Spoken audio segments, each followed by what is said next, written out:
সমস্ত মানুষের জীবন কিছুটা সমান হয়। মানুষ জন্মগ্রহণ করে, তারপর চলতে শেখে, জীবনে এগিয়ে চলে, বার্ধক্য লাভ করে, তারপর সমাপ্ত হয়ে যায়। কিন্তু সেই ব্যক্তিরা কারা যারা প্রকৃত অর্থে মনুষ্য জীবন যাপন করেন?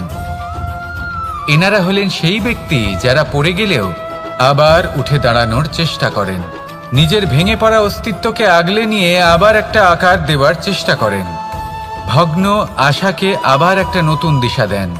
অসফল হওয়ার পরেও থামেন না, আবার এগোতে থাকেন।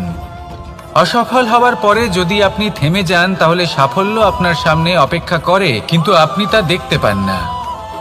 তাই জীবনের সংঘর্ষে অংশগ্রহণ করতে শিখুন, জীবনের সংঘর্ষ থেকে পালাবেন না। আসুন আমার সাথে ভালোবেসে বলুন, রাধা রাধা। একবার একটা শেয়াল বনে বিচরণ করছিল। ও একটা ছোট্ট শাবক দেখতে পেল। ও ভাবল, আজ একেই আমি খাবার হিসেবে গ্রহণ করব।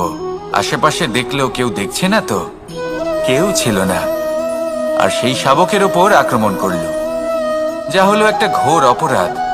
বনের নিয়ম অনুসারে আপনি কখনোই শাবকের ওপর আক্রমণ করতে পারেন না। তারপর এই খবরটা যখন রাজা সিংহ জানতে পারলেন, সভার আয়োজন করলেন। কিন্তু সেখানে শেয়াল বলল, আমি তো এরকম কিছু করিনি। কিন্তু যদি আপনি এরকম বলেন, কোনো প্রমাণ দিন, এর কোনো সাক্ষী আছে? তখন রাজা সিংহ পেঁচাকে ডেকে পাঠালেন, যে সেই মুহূর্তে বৃক্ষের শাখার ওপর বসেছিল, সে সব কিছু দেখেছিল। পেঁচা সব সত্যি কথা বলল, আর শেয়ালকে মৃত্যুদণ্ড দেয়া হলো। এবার এই কাহিনী আমি আপনাকে কেন শোনালাম? কারণ মানুষও কখনো কখনো এরকম কর্ম করেন যা শিয়াল করেছে। এটা ভাবেন কেউ দেখছে না, যখন আমি অনুচিত কর্ম করতেই পারি। কিন্তু না, আপনি যাই করুন না কেন, কেউ না কেউ অবশ্যই তা দেখছে। কোনো ব্যক্তি না হলেও কোনো প্রাণী, না হলে কোনো যক্ষ বা দেব বা প্রেত। যদি এনারা কেউ না দেখেন, তাহলে ধরিত্রী মাতা দেখেন, যেখানে দাঁড়িয়ে আপনি সেই কর্ম করছেন, তাই না? তাই একটা কথা সবসময় মনে রাখবেন, কে দেখছেন কে দেখছেন না সেই বিষয়ে ভাবা ছেড়ে দিন। এটা খুব সহজ কথা। আপনি যদি উচিত কর্ম করেন, উচিত ফল পাবেন। যদি অনুচিত কর্ম করেন, তাহলে আপনি অনুচিত ফল অবশ্যই পাবেন। সেই জন্য উচিত পথে চলতে থাকুন, উচিত কর্ম করতে থাকুন, আর আমার সাথে ভালোবেসে বলুন, রাধা রাধা। আপনি কখনো কোনো বাজকে নিজের বাসা বানাতে দেখেছেন? এই বাজ যখনই কোনো বাসা বানায়, তখন উঁচু গাছের ডালে বা কোনো পর্বতের শিখরে বাসা বানায়, অনেক উচ্চতায়, আর সেখানে তার সন্তানও জন্মগ্রহণ করে। যখন এই সন্তানেরা জন্মায়, তখন এই বাজ খুবই ভালোবেসে এবং খুব সাবধানে এদের পালন পোষণ করে। নিজের ঠোঁট দিয়ে তাদের ঠোঁটে খাবার পরিবেশন করে। কিন্তু যেই সেই সন্তানেরা হৃষ্টপুষ্ট হয়ে যায় এবং সেই কথা বাজ নিজে বুঝতে পেরে যায়, সেই বাজ নিজেই সেই বাসা ছিন্ন ভিন্ন করে দেয়। সেই সন্তান যাদের সবেমাত্র ডানা গজিয়েছে, কিভাবে উড়তে হয় তারা জানে না, সেই সন্তানগুলিকে উচ্চতা থেকে ঠেলে দেয়। সেই সন্তান প্রথমে ভয়ভীত হয়ে যায়। তারা সামনে মৃত্যুকে দেখতে পেয়ে ভয়ের কারণে তাদের ডানা ঝাপটাতে থাকে, আর সেই প্রক্রিয়াতেই সেই সন্তানগুলি উড়তে শুরু করে দেয়। এবার এই ঘটনায় আমরা কি শিক্ষা পেতে পারি? এটাই, যদি আপনি মাতা পিতা হন, তাহলে নিজের সন্তানকে অবশ্যই স্নেহ করুন, কিন্তু তাদেরকে নিজের আঁচলের তলায় বেঁধে রাখবেন না। যদি আপনি চান আপনার সন্তান জীবনে উন্নতি করুক, তাহলে নিজের মুঠো থেকে তাদের স্বতন্ত্র করে দিন। এই সংসারে সংঘর্ষ করতে দিন। সেই সন্তান নিজেই বুঝতে পারবে যে জন্মের সময় পাওয়া ডানা কি করে ব্যবহার করতে হয়। আর আপনার চোখের সামনে আপনার সন্তান এই আকাশে উড়তে থাকবে। তাহলে আসুন আমার সাথে ভালোবেসে বলুন, রাধা রাধা। সংসারে সবচেয়ে পবিত্র মানা হয় গঙ্গা জলকে। কখনো ভেবে দেখেছেন কেন? কারণ গঙ্গা জলের আবির্ভাব অত্যন্ত শুদ্ধ হয়, তার জন্ম শুদ্ধ হয়, যেখান থেকে তার শুরু সেটাই শুদ্ধ হয়। আর শুরুটা শুদ্ধ হওয়া অত্যন্ত আবশ্যক। আমাদের জীবনে সবই শুরু হয় আমাদের ভাবনা থেকে। নিজের ভাবনাকে শুদ্ধ রাখুন, কারণ এই ভাবনা থেকেই আবির্ভাব হয় শব্দের। আপনার শব্দ শুদ্ধ রাখুন। সংসারে, এই জীবনে নিজের ভাবনা শুভ রাখলে, শুদ্ধ করলে আপনার মন সুপ্রসন্ন হয়ে বলবে, রাধা রাধা। মানুষ জন্মগ্রহণ করে, তার সাথে ভয়েরও জন্ম হয়। ছোটবেলা থেকেই আমাদের মনে কোনো না কোনো প্রকারের ভয় থেকেই যায়। কেউ এই বিষয়ে ভয় পায় যে তার কোনো বস্তু তার থেকে দূরে চলে যাবে। কেউ এই বিষয়ে ভয় পায় যে আমি নিজেকে হারিয়ে ফেলব। কেউ এই ভেবে ভয় পায় যে আমার প্রিয়জনেরা তারা যেন আমার থেকে দূরে না চলে যায়। কেউ এই ভেবে ভয় পায় যে আমরা যেন পথ না হারিয়ে ফেলি, আদি ইত্যাদি। কিন্তু সত্যি কথা বলতে, ভেবে দেখুন এই ভয় বাস্তবে কি? শুধুই একটা মনস্থিতি, আর কিছুই নয়। যা কিছু আপনি জীবনে পেয়েছেন তা একদিন আপনাকে হারাতে হবে। এই জীবন হলো আপনারই, কিন্তু তাও একদিন সমাপ্ত হবে। তাই ভয় পেয়ে কি লাভ? এই ভয় শুধু আপনাকে জীবন যাপন করা থেকে বাধা দিচ্ছে, আর কিচ্ছু নয়। পথ হারিয়ে ফেললেই বুঝতে পারবেন যে নতুন পথ কিভাবে বানাতে হয়। কিছু মানুষকে জীবন থেকে হারালে তবেই আপনি বুঝবেন যে আপনার আপনজনকে। এই ভয়ের কারণে ভীত হয়ে থাকবেন না। এই তারা নক্ষত্র অন্ধকারের অভাবে গুরুত্ব হারায়। শিবকেও মহাদেব হওয়ার জন্য বিষপান করতে হয়েছিল। প্রত্যেক পরিস্থিতি, প্রত্যেক সাফল্য আপনার পরীক্ষা নেবে। তাতে উত্তীর্ণ হওয়া হলো আপনার কর্ম।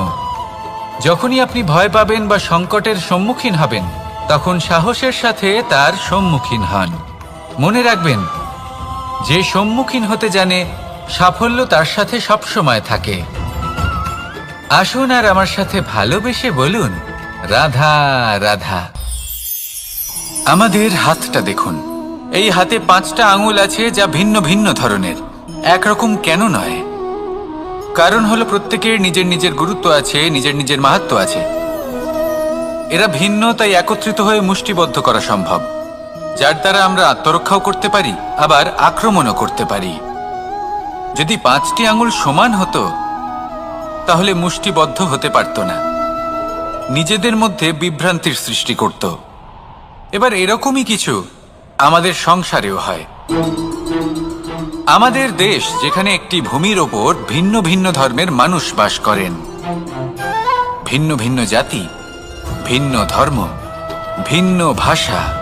কিন্তু যদি আমরা এটা ভাবি যে কিভাবে এই দেশকে কল্যাণের পথে নিয়ে যাওয়া যায়, কিভাবে এর বিকাশ করা সম্ভব, তাহলে আমাদের একত্রিত হওয়া শিখতে হবে। যেইভাবে 5টা আঙুল একত্রিত হয়, মুষ্টিবদ্ধ হয়, সেইভাবেই আপনার যে ভাষাই হোক, যে ধর্মই হোক, যে জাতি হোক না কেন, ঠিক আছে, আবশ্যক হলো আপনার নিজের কর্মভূমির সাথে, আপনার ধরিত্রীর সাথে যুক্ত থাকা, সাথে থাকা। তবেই দেশের উন্নয়ন সম্ভব। তবেই এই দেশ স্বতন্ত্র থাকবে, সফল হবে, আর এই মন প্রসন্ন হয়ে বলবে, রাধা রাধা। যদি আমি আমার চোখ বেঁধে কোনো একটা নির্দিষ্ট দিকে নিজের সমস্ত শক্তি প্রয়োগ করে ছুটে যাই, তাহলে কি হবে? আমি কোথাও ধাক্কা খেতে পারি, নিজের ক্ষতি করতে পারি, কোথাও পড়ে যেতে পারি, তাই না? অর্থাৎ এটা নিশ্চিত এই কাজ আমার করা উচিত নয়। কিন্তু আজকের দিনে প্রত্যেকটা মানুষ এই কাজই করছেন, তাই না? কোনো কাজ করার পূর্বে সেই কাজের বিষয়ে সম্পূর্ণ তথ্য কোথায় সংগ্রহ করছেন? শুধু এটুকু জানেন যে এই কাজটা করলে কত ধন অর্জন করবেন আর কত নাম হবে, আর ব্যাস সামনে এগিয়ে যান। এটা উচিত নয়। পূর্ণরূপে যে কোনো কাজ করার আগেই সেই কাজের বিশ্লেষণ করে নেওয়া উচিত, তা বুঝে নেওয়া উচিত, এবং সেই বিষয়ে অবশ্যই খেয়াল রাখা উচিত যে আপনার শরীর এবং আপনার মন এই কাজ করার জন্য কি প্রস্তুত রয়েছে। যদি তা না হয়, তাহলে প্রথমে নিজেকে শুধরে নিন, তারপরে সেই কাজ করুন। যদি এইভাবে জীবনে সামনে এগোন, তাহলে সাফল্যের সম্ভাবনা জীবনে অনেক বেশি বেড়ে যাবে। তাহলে এটাই করুন, আর আমার সাথে ভালোবেসে বলুন, রাধা রাধা।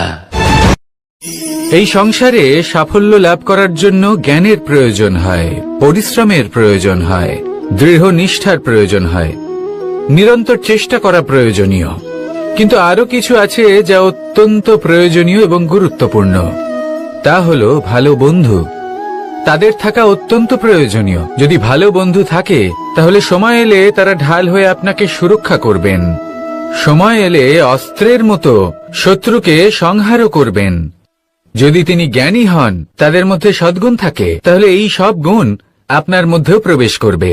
তাহলে সাফল্যের জন্য ভালো বন্ধু পাওয়া অত্যন্ত প্রয়োজনীয়। কিন্তু শুধু বন্ধু কেন, ভালো শত্রুও থাকা প্রয়োজনীয়। এবার আপনি ভাববেন, এ আমি কি বললাম? যদি আপনার জীবনেও ভালো অর্থাৎ শক্তিশালী শত্রু থাকে, তাহলে আপনিও শক্তিশালী হতে থাকবেন। এই শত্রু আপনাকে প্রেরিত করবে আরো বেশি শক্তিশালী হয়ে ওঠার। কখনো কোনো হরিণকে দেখুন, তীব্র গতিতে দৌড়তে থাকে। কেন তীব্র গতিতে দৌড়য়? এই কারণে নয় যে কোথাও তার জন্য মধুর ঘাস অপেক্ষা করে রয়েছে, না। সে এই কারণে তীব্র গতিতে দৌড়য় কারণ সেটা না করলে তার পেছনে একটি সিংহ আছে যে ওকে নিজের ভোজন করে ফেলবে। তাই জীবনে বিপদ, সংকট, এই সবকিছুও হলো অত্যন্ত গুরুত্বপূর্ণ। তার সম্মুখীন হতে শিখুন আর আমার সাথে ভালোবেসে বলুন, রাধা রাধা রাধা।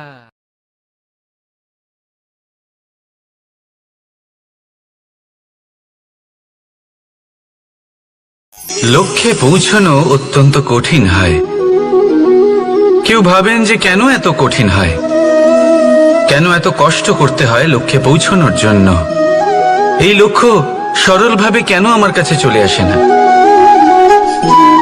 চলুন আপনাকে একটা কথা বলি, যদি আপনার লক্ষ্য কঠিন না হয় তাহলে তাকে পাওয়া আপনার পক্ষে অসম্ভব হয়ে উঠবে।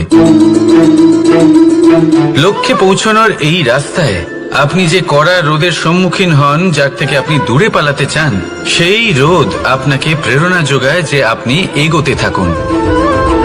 ভাবুন একজন যাত্রী যে কিনা নিজের লক্ষ্যের দিকে যাচ্ছেন, সেই পথে উনি যদি একটু ছায়া পেয়ে যান আর উনি ওখানে বিশ্রাম নেন, তাহলে তার সাথে তার ভাগ্য গভীর নিদ্রায় সেখানে বিলীন হয়ে যায়। তাই পরিশ্রমের কড়া রোদের থেকে কখনো দূরে পালাবেন না। জীবনে শুধু সামনে এগোতে থাকুন দৃঢ়তার সাথে। আর লক্ষ্য সরল হোক, কঠিন হোক বা অত্যাধিক কঠিন হোক, একটা কথা মনে রাখবেন, যে জীবনের লক্ষ্যে পৌঁছতে পেরেছে সে লক্ষ্য প্রাপ্তির জন্য আফসোস কখনোই করে না। রাধা রাধা। ধৈর্য, এই ধৈর্য কি কোনো গুণ, কোনো অনুভূতি, কোনো দৃষ্টিভঙ্গি? আমার জন্য ধৈর্য এক বাহন। আপনি হয়তো ভাবছেন, এ কেমন বাহন? বাহন তো ঘোড়া হতে পারে, হাতি হতে পারে, উটও হতে পারে, কিন্তু ধৈর্যকে বাহন বানানো মানে? চলুন আপনাকে একটা কথা বোঝাই। পৃথিবীতে এমন কোনো বাহন নেই যে তার আরোহীকে আছড়ে ফেলেনি। সেটা উট হোক বা হাতি হোক বা ঘোড়া হোক, চলতে চলতে কখনো নড়বড় করেই বসে। তারপর সেই আরোহী পড়ে কারোর পায়, তারপর পড়ে তার নিজের নজরে। কিন্তু ধৈর্যরূপী বাহন কখনো কাউকে ফেলে না, কখনো না। না সেই আরোহী কারোর পায়ে পড়ে আর না তো নিজের নজরে। কারণ ধৈর্য আপনাকে বিবেক প্রদান করে, বিবেক আপনাকে পরিকল্পনায় সাহায্য করে, আর পরিকল্পনা প্রদান করে আপনাকে শক্তি, আপনার লক্ষ্যের দিকে অগ্রসর হওয়া। বুঝলেন? ধৈর্যকে সঙ্গে রাখুন, নিজেকে আরো ধৈর্যশীল করে তুলুন। এই ধৈর্যের সাহায্যে আরোহণ করে দেখুন কিভাবে এই বাহন আপনাকে আপনার গন্তব্যে পৌঁছে দেবে। রাধা রাধা। সংসারে এমন একটা ভ্রান্ত ধারণা রয়েছে যে সবকিছু ভাগ্যের দ্বারা পাওয়া যায়, কিন্তু ভাগ্য, প্রারব্ধ এ তো সকলের জন্যই সমান হয়। এটা তো ব্যক্তির উপরে নির্ভরশীল হয়, তার আকাঙ্ক্ষার উপরে নির্ভরশীল হয়, বাসনার উপরে নির্ভরশীল হয়, স্বভাবের উপরে নির্ভরশীল হয় যে উনি সেটা নিয়ে কি করেন। দেখুন, এই প্রসাদ প্রসাদ কিন্তু সকলকেই দেওয়া হয়, কিন্তু তা গ্রহণ করবেন কিভাবে সেটা ব্যক্তির উপরে নির্ভর করে।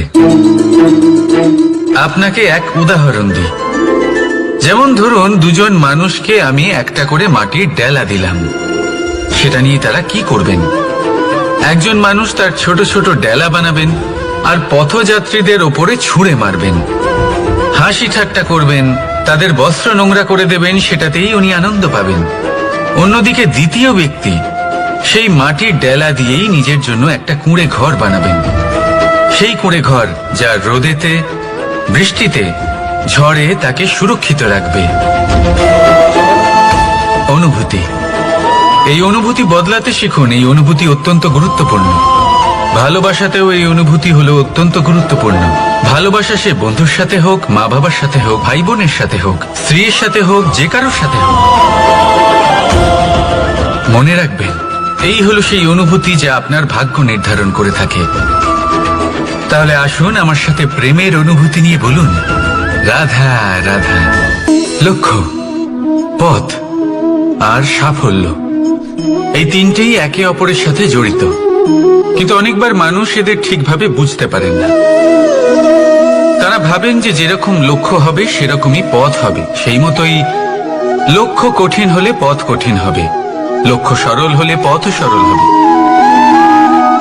যদি আপনাকে আসল সত্যের সাথে অবগত করাই, তাহলে দেখবেন সবকিছুই এর উল্টো।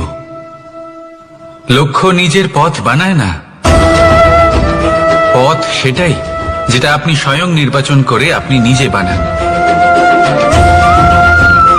সেই অনুসারেই আপনি আপনার লক্ষ্যে পৌঁছতে পারবেন।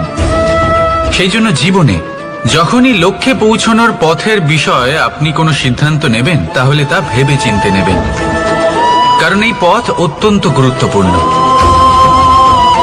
পথ যদি শুভ হয়, তাহলে লক্ষ্য আপনা থেকেই শুভ হয়ে যায়। তাহলে আসুন আমার সাথে ভালোবেসে বলুন, রাধা রাধা। ভাগ্য আর কর্ম, এই দুই এমন শব্দ যাকে ঘিরে সমগ্র সংসার। কেউ বলে আমার ভাগ্যে এটা ছিল না, যা পেলে আমার জীবন অন্যরকম হতো। কেউ বলে আমার গত জন্মের কর্ম নিশ্চয়ই এমন ছিল, যে কারণে এই জন্মে এরকম ভাগ্য পেয়েছি আমি। এসব বাদ দিন আর একবার শান্ত চিত্তে ভাবুন। আপনি বুঝতে পারবেন যে ভাগ্য আর কর্ম এই দুই এই জন্মের। তফাৎ শুধুমাত্র এটাই যে যদি ভাগ্যের কথা বলা হয়, তাহলে আপনি এই ভাগ্যের থেকে যত বেশি আশা করবেন, তত বেশি নিরাশ হবেন আপনি, কারণ এই আশা আপনাকে কর্ম করা থেকে আটকায়। যদি কথা বলা হয় কর্মের, তাহলে নিজের কর্মের প্রতি যত বিশ্বাস রাখবেন, তত বেশি সফলতা আপনার কাছে আসবে। তাই একটা কথা মনে রাখবেন, ভাগ্য আপনার কর্ম নির্ধারণ করে না, কিন্তু আপনার কর্ম আপনার ভাগ্যকে অবশ্যই নির্ধারণ করে। রাধা রাধা। নাম কত সাধারণ একটা বিষয়। প্রত্যেক মানুষ যে জন্ম নেয়, তাকে একটা নাম দেওয়া হয়, যা সে পেয়ে থাকে তার মাতা পিতার দ্বারা, না হলে তার গুরুর দ্বারা, বা কোনো আত্মীয়ের দ্বারা, বা কোনো কাছের মানুষের দ্বারা। এই নামের সাথেই সে আস্তে আস্তে বেড়ে ওঠে। কিন্তু এটাই কি সেই নাম? এই নামই কি সবকিছু? কখনোই নয়। একটা নাম সেটা যা আপনি জন্মের সময় লাভ করেন, যে নামে আপনি কর্মের পথে অগ্রসর হন। আরো একটা নাম সেটা যা আপনি আপনার কর্মের দ্বারা অর্জন করেন, আর এই নামেই আপনাকে সবাই যুগ যুগ ধরে মনে রাখে। আপনার আসল নাম সেটা নয় যা আপনাকে জন্মের সময় দেওয়া হয়েছিল। আপনার আসল নাম সেটা যেটা আপনি আপনার কর্ম দ্বারা লাভ করেছেন, কারণ সেই লাভের পেছনে প্রচুর প্রয়াস লুকিয়ে থাকে, অনেক পরিশ্রম লুকিয়ে থাকে। কিন্তু যদি আপনি চান যে মানুষ আপনার নাম মনে রাখে, তাহলে আপনাকে কর্মের পথে অগ্রসর হতেই হবে, শুভ কর্ম করতে হবে, অনর্গল চেষ্টা করে যেতে হবে, মহান কাজ করতে হবে। আর বিশ্বাস করুন, আপনি একটা মহান নামের ফল অবশ্যই লাভ করবেন। রাধা রাধা। আমি এখানে একা এই বনে বসে আছি, বাঁশি বাজাচ্ছি। কার জন্য? কে আছেন এখানে? কেউ নেই। আমার প্রজা, আমার রাজ্য, আমার পরিবার আমার থেকে অনেক দূরে আছেন। আমি এখানে একা এই বনে বসে এই আকাশের এই রঙের, গাছের এই সব ফলের, মাটির সুবাসের আনন্দ উপভোগ করছি। কেন? আমি হলাম দ্বারকাধীশ। এমন কি রাজকীয় বা ভৌতিক সুখ রয়েছে যে আমি ওখানে পেতে পারি না? সবকিছুই পেতে পারি, তাও এখানে বনে একা বসে আছি। কোন সুখ খুঁজে চলেছি? একা থাকার সুখ। আমরা প্রত্যেকদিন অনেক মানুষের সাথে, চিন্তাধারার সাথে, কর্মের সাথে, পরিস্থিতির সাথে, সুখ দুঃখের দ্বারা বেষ্টিত থাকি। জীবনের এই চক্রে আমরা জড়িয়ে পড়তে থাকি।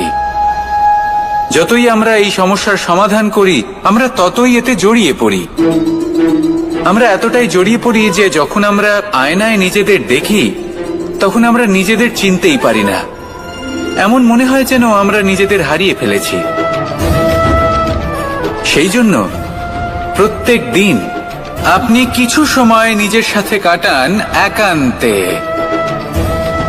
এটা অত্যন্ত আবশ্যক।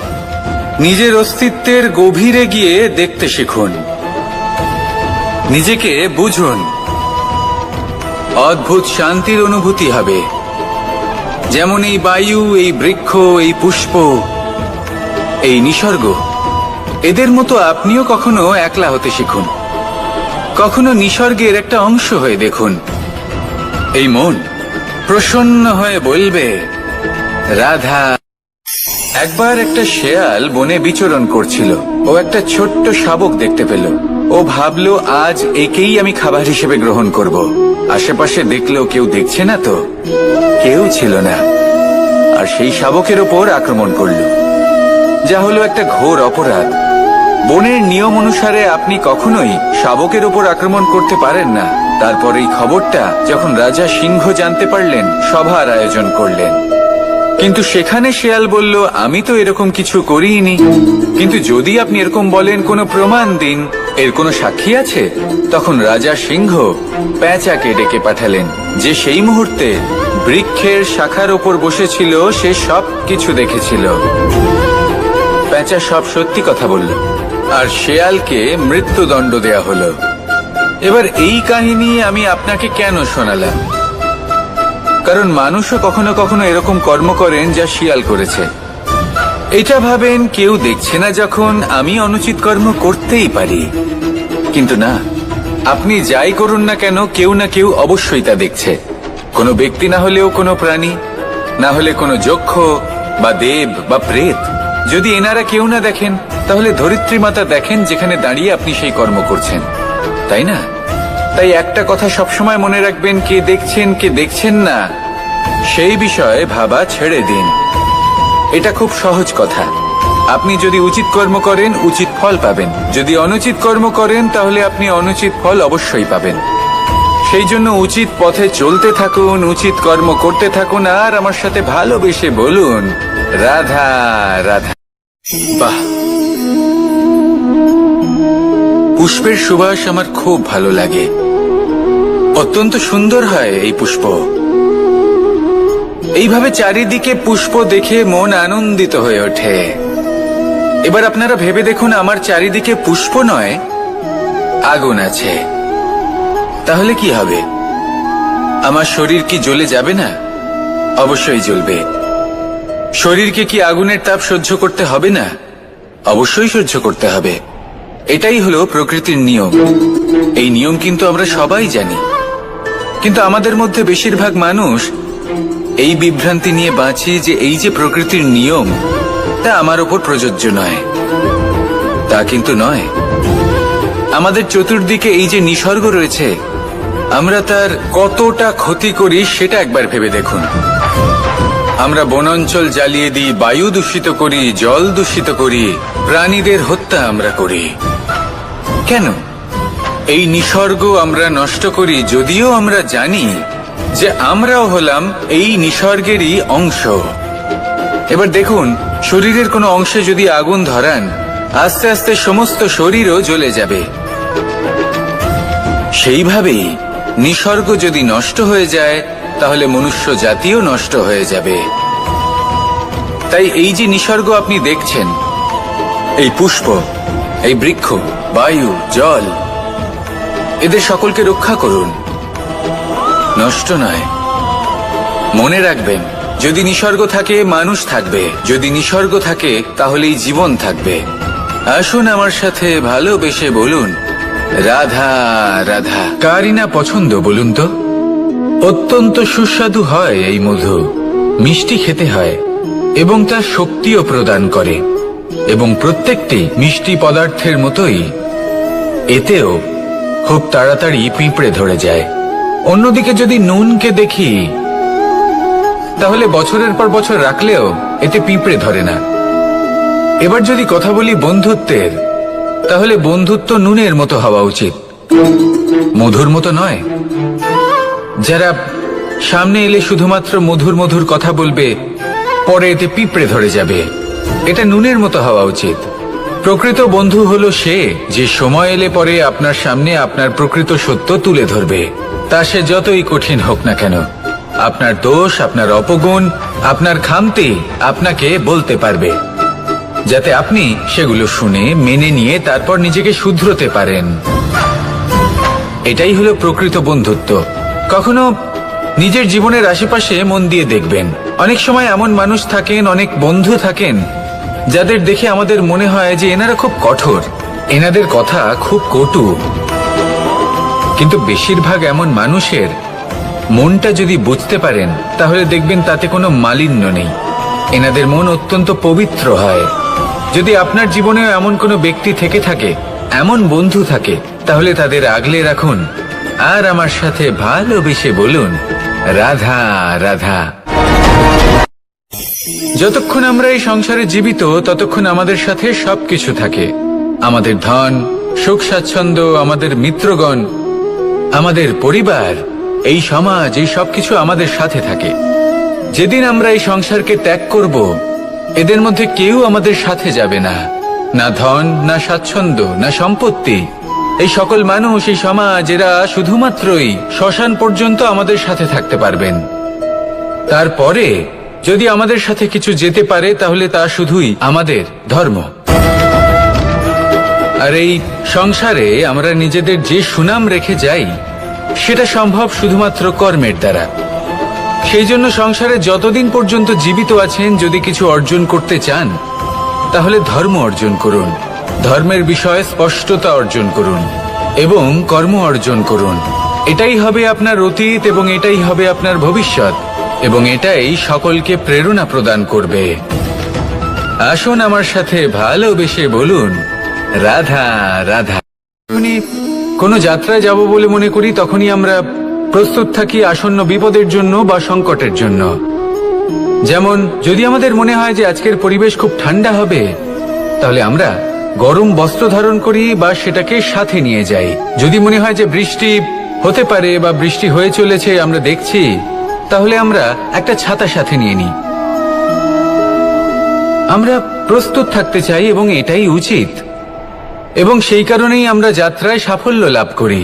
কিন্তু যদি আমরা কথা বলি জীবনযাত্রা নিয়ে, যা কিনা সব থেকে বেশি গুরুত্বপূর্ণ, তাহলে তার জন্য আমরা পূর্ণরূপে প্রস্তুত থাকি না। আশেপাশের মানুষ, এই সমাজ, আমাদের সাথী, আমাদের মিত্ররা যে কোনো মুহূর্তে বদলে যেতে পারেন। সেই জন্য আমরা নিজেদেরকে কখনো সাবধান করি না, কখনোই নিজেদের প্রস্তুত করি না। আমাদের এটা কখনোই মনে হয় না যে এরকম হতে পারে, আর সেই কারণেই শেষে গিয়ে আমরা অত্যন্ত দুঃখ পাই। একটা অমূল্য শিক্ষা আছে যেটা আমাদের লাভ করা উচিত, সতর্ক থাকা উচিত। এই জীবনযাত্রার জন্য শুধুমাত্র এই পরিবেশের বিষয়ে তথ্য সংগ্রহ করা বা তাকে অনুমান করা, এটুকু হলেই চলবে না।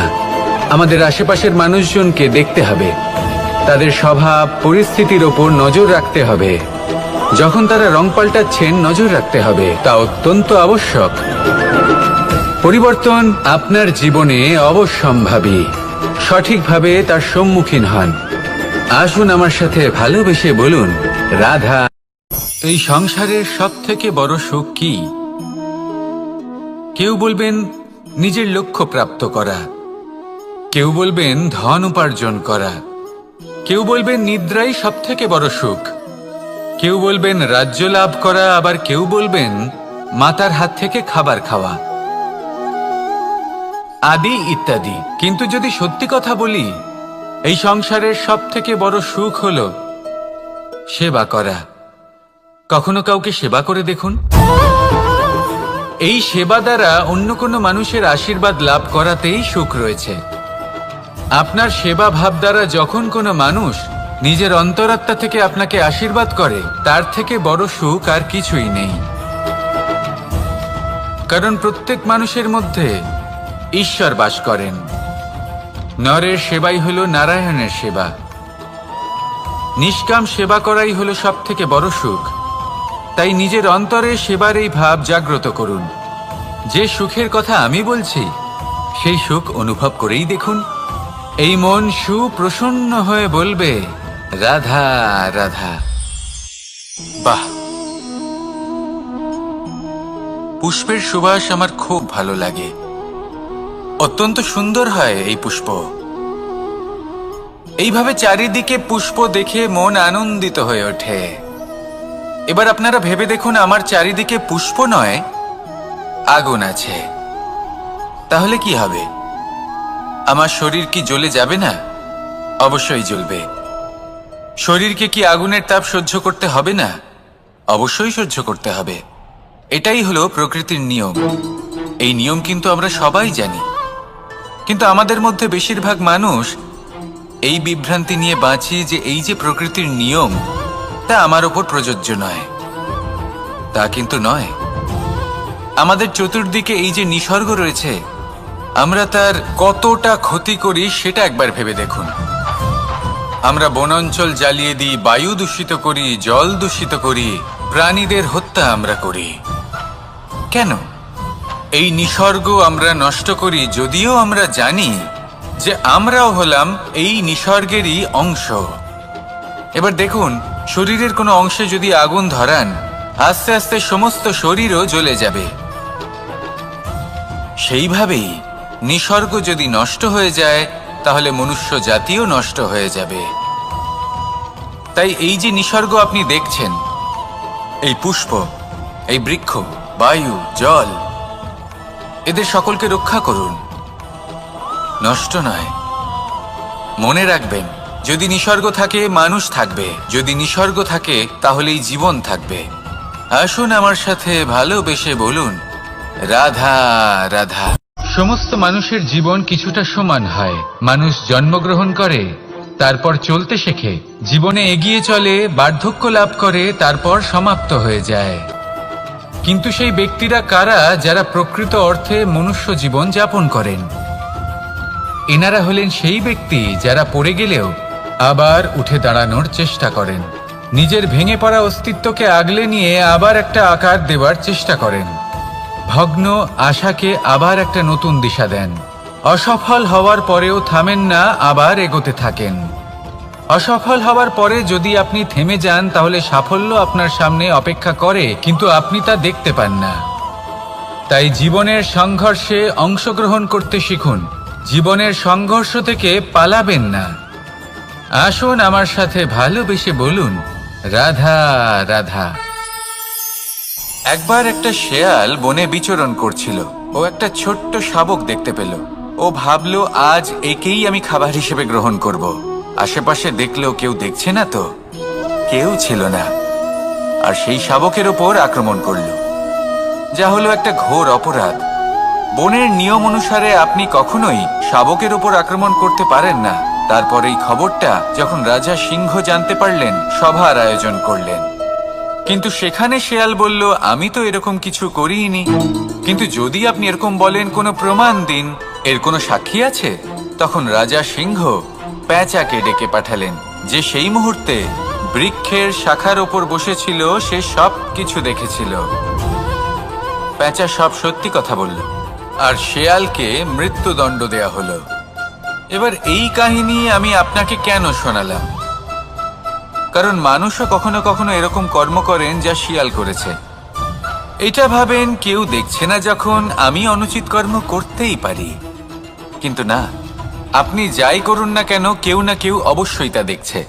কোনো ব্যক্তি না হলেও কোনো প্রাণী, না হলে কোনো যক্ষ বা দেব বা প্রেত। যদি এনারা কেউ না দেখেন তাহলে ধরিত্রী মাতা দেখেন যেখানে দাঁড়িয়ে আপনি সেই কর্ম করছেন, তাই না? তাই একটা কথা সবসময় মনে রাখবেন, কে দেখছেন কে দেখছেন না সেই বিষয়ে ভাবা ছেড়ে দিন। এটা খুব সহজ কথা। আপনি যদি উচিত কর্ম করেন উচিত ফল পাবেন, যদি অনুচিত কর্ম করেন তাহলে আপনি অনুচিত ফল অবশ্যই পাবেন।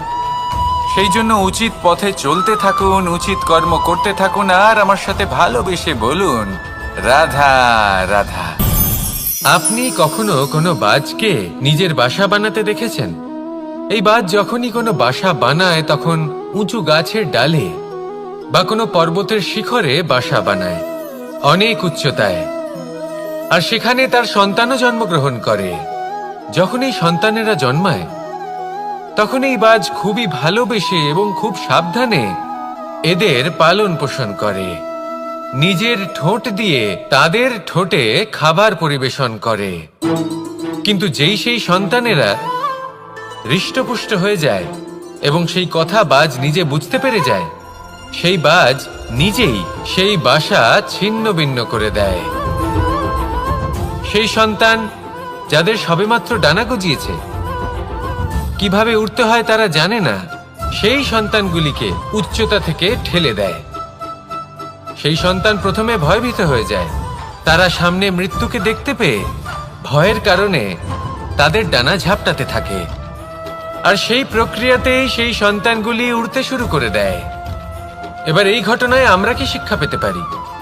এটাই, যদি আপনি মাতা পিতা হন তাহলে নিজের সন্তানকে অবশ্যই স্নেহ করুন, কিন্তু তাদেরকে নিজের আঁচলের তলায় বেঁধে রাখবেন না। যদি আপনি চান আপনার সন্তান জীবনে উন্নতি করুক, তাহলে নিজের মুঠো থেকে তাদের স্বতন্ত্র করে দিন, এই সংসারে সংঘর্ষ করতে দিন। সেই সন্তান নিজেই বুঝতে পারবে যে জন্মের সময় পাওয়া ডানা কি করে ব্যবহার করতে হয়। আর আপনার চোখের সামনে আপনার সন্তান এই আকাশে উড়তে থাকবে। তাহলে আসুন আমার সাথে ভালোবেসে বলুন রাধা রাধা। সংসারে সবচেয়ে পবিত্র মানা হয় গঙ্গা জলকে। কখনো ভেবে দেখেছেন কেন? কারণ গঙ্গা জলের আবির্ভাব অত্যন্ত শুদ্ধ হয়, তার জন্ম শুদ্ধ হয়, যেখান থেকে তার শুরু সেটাই শুদ্ধ হয়। আর শুরুটা শুদ্ধ হওয়া অত্যন্ত আবশ্যক। আমাদের জীবনে সবই শুরু হয় আমাদের ভাবনা থেকে। নিজের ভাবনাকে শুদ্ধ রাখুন, কারণ এই ভাবনা থেকেই আবির্ভাব হয় শব্দের। আপনার শব্দ শুদ্ধ সংসারে, এই জীবনে নিজের ভাবনা শুভ রাখলে, শুদ্ধ করলে আপনার মন সুপ্রসন্ন হয়ে বলবে রাধা রাধা।